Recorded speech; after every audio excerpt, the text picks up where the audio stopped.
জল খাওয়ার নামে আমি অষ্টরম্ভা, তবে একখানা জলের বোতল আমি কিনেছি। দেখে বেশ ভাল লাগলো, আর দামটা নিয়েছে ওই 150 টাকা। এখানে হলো লেখা রয়েছে কতটা কি জল খেতে হবে না খেতে হবে। বেশ ভাল লাগলো বোতলটা, তাই না? একটা বডি ওয়াশ নিয়েছি। যবে থেকে বডি ওয়াশ মাখা শুরু করেছি তবে থেকে সাবান মাখতে আর ভালো লাগে না। সাবানে নষ্টও হয় প্রচুর, আর বডি ওয়াশে নষ্ট হওয়ারও ভয় নেই, আর স্কিনটা বেশ ভালো থাকে। তাই এবারে আমি নিয়েছি এই বডি ওয়াশ, আর নিয়েছি একটা শ্যাম্পু।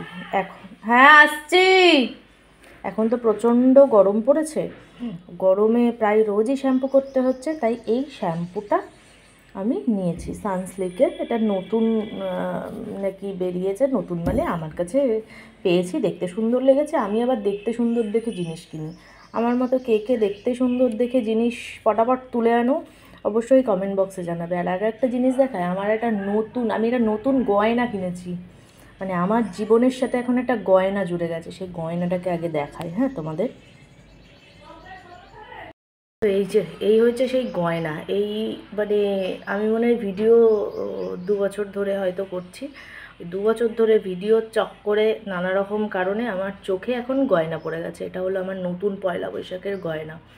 কেমন লাগছে অবশ্যই জানাবে। আমার খুব অস্বস্তি হচ্ছে, যেহেতু আমি কোনোদিনও তো এর আগে চশমা, আমি সানগ্লাস পর্যন্ত ব্যবহার করি না, এত রোদ গেছে, এত রোদ হয়। সবাই সানগ্লাস পরে, আমি কিন্তু কোনোদিনও সানগ্লাস পরি না। আর এবারে সানগ্লাস পরি না বলে ভগবান রাগ করে আমাকে এই গয়নাটা গিফট করেছে। কেমন লাগছে অবশ্যই কমেন্ট বক্সে জানাবে। আমি একটু কালারিং নিইনি, এটা একটু অ্যাশ অ্যাশ কালার টাইপের। এই যে কেমন একটা শিয়াল পণ্ডিত লাগছে না?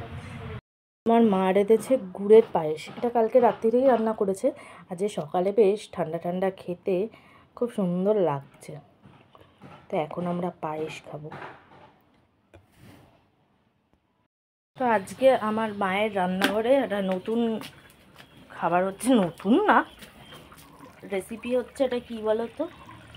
এটা হলো ভোলা মাছের ঝোল, যেটা জিরে দিয়ে করেছে, সর্ষে দিয়ে করেনি, কারণ সর্ষে দিয়ে খেলে তো সবাইকার অসুবিধা হয়, তাই এটা জিরে দিয়ে করা। আর এই যে মাটির কাঠের জালে ঝোল হচ্ছে ভোলা মাছের।